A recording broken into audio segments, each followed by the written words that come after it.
शिवाय हर हर महादेव। मैं मीनाक्षी त्रिपाठी अपराजिता 99 में आप सभी का बहुत बहुत स्वागत करती हूँ। 25 जनवरी दिन गुरुवार, साल की पहली पूर्णिमा तिथि है। साल की पहली पूर्णिमा तिथि, एक तो गुरुवार को पूर्णिमा पड़ रही है, ऊपर से पुष्प नक्षत्र है। बहुत ही शुभ योग बन रहा है, बहुत ही अच्छा योग बन रहा है। इस दिन कुछ विशेष उपाय किए जाते हैं। आपको कुछ विशेष उपाय के बारे में बताऊंगी। 137 साल बाद ऐसा योग बन रहा है। साल 2024 की पहली पूर्णिमा गुरुवार 25 जनवरी को मनाई जाएगी। यह पौष पूर्णिमा है, यह पौष की पूर्णिमा है। पौष पूर्णिमा के बाद माघ का महीना शुरू हो जाएगा, माघ का महीना शुरू हो जाएगा। पौष की पूर्णिमा के दिन कुछ पितरों के निमित्त विशेष उपाय किए जाते हैं। इन उपाय से हमारे पितृ प्रसन्न होते हैं और हमें बहुत सारी सुख सुविधाएं दे जाते हैं, बहुत सारा आशीर्वाद दे जाते हैं। तो आज मैं इस वीडियो में कुछ विशेष उपाय के बारे में बताऊंगी जिससे करने मां नमस्तुभ्यम। तो हम 25 जनवरी को मनाई जाएगी पूर्णिमा तिथि, यानी कि कल। तो आज मैं इस वीडियो में छोटे छोटे कई उपाय बताऊंगी। आइए उपाय की तरफ बढ़ते हैं। कौन से उपाय हमें पौषी पूर्णिमा के दिन करना चाहिए। पौष की पूर्णिमा, माँ की पूर्णिमा बहुत ही विशेष होती है। कहते हैं पौष की अमावस्या और माघ की अमावस्या, मौनी अमावस्या और माघी पूर्णिमा और पौषी पूर्णिमा को पितरों के निमित्त हमें उपाय करना चाहिए। इस दिन पितरों के निमित्त दान पुण्य करने से हमारे पितृ प्रसन्न होते हैं। और कई छोटे छोटे उपाय बताऊंगी जिसके करने से माता लक्ष्मी अत्यंत प्रसन्न होंगी, आप पर सदा कृपा बनाए रखेंगी। तो कुछ विशेष उपाय मैं आपको बताऊंगी जो हमारे घर में ही सामग्री मौजूद है।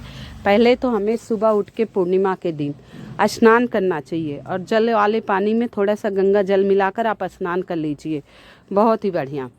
इस साल पौष की पूर्णिमा पर सर्वसिद्धि योग बन रहा है। कितना शुभ योग बन रहे हैं। पहले तो योग के बारे में जानिए। सर्वसिद्धि योग, अमृत सिद्धि योग, रवि योग और पुष्प योग का निर्माण हो रहा है, और पुष्प योग का भी निर्माण हो रहा है।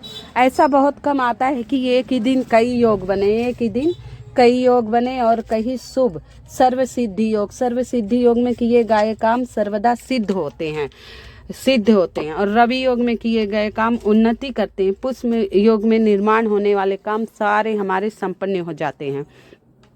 तो इस पूर्णिमा पे तीन तीन शुभ योग बन रहे हैं। कितना अद्भुत समय है। तो हमें सुबह उठकर स्नान करना है।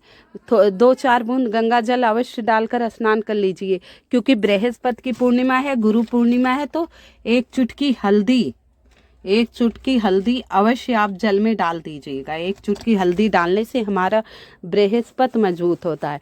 और जिस कन्या या पुत्र का विवाह नहीं हो रहा है, आज से ही ये उपाय शुरू कर दीजिए। ओम नमो भगवते का नाम लेते हुए एक चुटकी हल्दी उसके जल में, स्नान वाले जल में डाल दीजिए और आज से प्रतिदिन डाला करिए। ऐसे आप 1.25 महीना लगातार कर लीजिए। आज से शुरू करके, मतलब बृहस्पति वाले दिन कल से शुरू कर लीजिए, गुरुवार पूर्णिमा के दिन।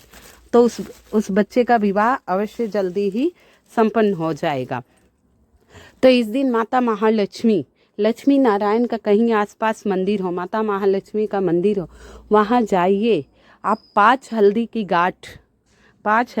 गांठ चढ़ा दीजिए और वहीं बैठकर माता महालक्ष्मी के मंत्र का जाप कीजिए। एक दीपक, गोल बत्ती का एक दीपक, ये आपको रात्रि में उपाय करना है। मंदिर नहीं जा सके तो घर पे एक गोल बत्ती का दीपक जला दीजिए और उसमें गोल बत्ती के दीपक में थोड़ी सी एक लौंग, फूल वाली लौंग डाल दीजिएगा। मात्र ये छोटा सा उपाय अवश्य कर दीजिएगा और माता महालक्ष्मी के मंत्रों का जाप कीजिएगा, तो आपका सर्वदा कल्याण होगा। और भगवान शंकर को 1 लोटा जल, काला तिल और 5 अक्षत यानी साबुत चावल लेकर शिव मंदिर जाना है। आपको शिव मंदिर जाना है। गोल बत्ती का दीपक ले लीजिएगा।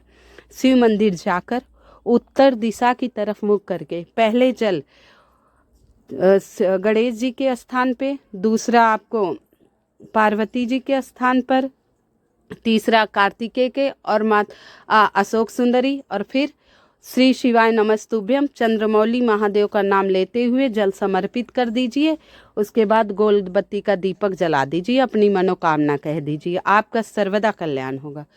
पौष पूर्णिमा की सुबह स्नान तो आपको मैंने बता दिया। स्नान के बाद, पौष पूर्णिमा के दिन सुबह स्नान के बाद सूर्य देवता, वह तुलसी माता, सूर्य देव और तुलसी माता का पौधा सबके होगा और आज बृहस्पतिवार के दिन पूर्णिमा है, तो तुलसी माता को जल अवश्य समर्पित करना है। और शाम को, सुबह तो आप जल समर्पित कर दीजिए, और शाम को तुलसी माता के पास एक दीपक अवश्य जलाइए। तुलसी माता के पास आपको एक दीपक अवश्य जलाना है। इससे आपके घर में माता महालक्ष्मी का साक्षात वास होगा, क्योंकि तुलसी मैया में माता लक्ष्मी का वास है और विष्णु प्रिया है, हरि वल्लभा है। और बृहस्पतिवार को एकादशी हो, पूर्णिमा हो, तो ये उपाय अवश्य कर लेना चाहिए, बहुत ही विशेष है। साल की पहली पूर्णिमा पर माता महालक्ष्मी की पूजा अवश्य करें। कौड़ी जो होती है, आपके पास पीली कौड़ी है, ठीक है, नहीं सफ़ेद कौड़ी है तो उसमें हल्दी लगा लीजिए। 5 कौड़ियों में हल्दी लगाकर माता महालक्ष्मी के चरणों में समर्पित कर दीजिए। और दूसरे दिन, शुक्रवार के दिन, आप स्नान करके, आपको एक बात और, गुरुवार पूर्णिमा के दिन आपको पीला वस्त्र ही धारण करना है। स्नान करने के बाद पीला वस्त्र ही पहनना। स्नान करने के बाद शुक्रवार को ये कौड़ी आप एक लाल कपड़े में बांधकर ओम नमो लक्ष्मी नारायणाय नमः, ओम नमो लक्ष्मी नारायणाय नमः जाप करते हुए इस कौड़ी को अपनी तिजोरी में रख दीजिए। जहाँ आप तिजोरी रखे हों, जहाँ धन दौलत रखते हैं वहाँ रख दीजिए। ऐसा करने से माता लक्ष्मी आप पर पूरे साल कृपा करेंगी, सर्वदा कल्याण होगा।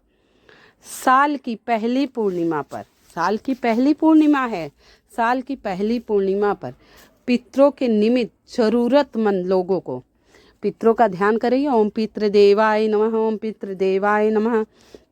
निमित्त लोगों को भोजन, अनाज, धन, कपड़े, जूते, चप्पल आदि का दान करना चाहिए। जो आपकी गुंजाइश हो, ये नहीं कि नहीं है तो ज़बरदस्ती नहीं है, जो आपकी गुंजाइश हो, जितना सामर्थ्य प्रभु ने आपको दे रखा हो उतना आप दान पुण्य कीजिए। भगवान ये नहीं कहते हैं कि सामर्थ्य से ऊपर कीजिए, इतना तो सामर्थ्य भगवान हमें दे रखे कि अन्न धन कपड़े का हम दान कर सके, जूते चप्पल का हम गरीबों को दान कर सके।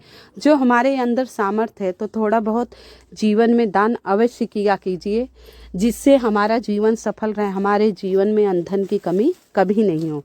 छोटा सा उपाय है, जैसे कि आप नहीं 5 किलो, 7 किलो, 15 किलो, 20 किलो नहीं कर पा रहे हैं तो आप 1 किलो अनाज का दान तो आप अवश्य ही कर सकते हैं। खास तौर पे पूर्णिमा के दिन चावल का दान और गुड़ का दान मंदिर में करके अवश्य आइएगा। दान सदा सुपात्र को ही दिया जाता है, क्योंकि जो वो भोजन बनाकर उपयोग में ले सके। मंदिर में अक्सर भंडारे होते रहते हैं, तो ये हमारा उपयोग में चावल लिया जाएगा, तो इसलिए वहीं दान करके आपको आना है। अब आपको मैं अगला उपाय बताने के पहले आप सभी से निवेदन है, मेरी वीडियो को लाइक एवं सब्सक्राइब अवश्य कीजिएगा। कमेंट में जय माँ लक्ष्मी अवश्य लिख दीजिएगा। पौषी पूर्णिमा की रात चंद्रमा को अर्घ्य देना है। इस दिन चंद्रमा को रात में 1 लोटे में दूध, जल, शक्कर और सफ़ेद फूल से अर्घ्य देना है। ओम चंद्रदेवाय नमः, ओम चंद्रदेवाय नमः, ओम चंद्रदेवाय नमः और अक्षत 5 अवश्य डाल लीजिएगा। तो ये करके आप हर पूर्णिमा को ये जल चंद्रमा को अवश्य दिया कीजिए। ऐसे करने से हमारा चंद्र मजबूत होता है, और चंद्र मजबूत होने से हमारा शरीर स्वस्थ रहता है। चंद्र मजबूत होता है तो हमारा शरीर स्वस्थ होता है। आइए आपको मैं 7 चने की दाल वाला भी उपाय बता देती हूँ। आज के दिन हमें 7 चने की दाल और 1 गोल बत्ती का दीपक, 1 लोटा जल लेकर शिव मंदिर जाना है, और 7 चने की दाल शिवलिंग पर समर्पित कर देने हैं। चंद्रमौली महादेव के नाम से, बृहस्पति के महादेव के नाम से, और उसके बाद श्री शिवाय नमस्तुभ्यम का जाप करते हुए 1 लोटा जल समर्पित कर दीजिए और गोल बत्ती का दीपक प्रज्वलित कर दीजिए।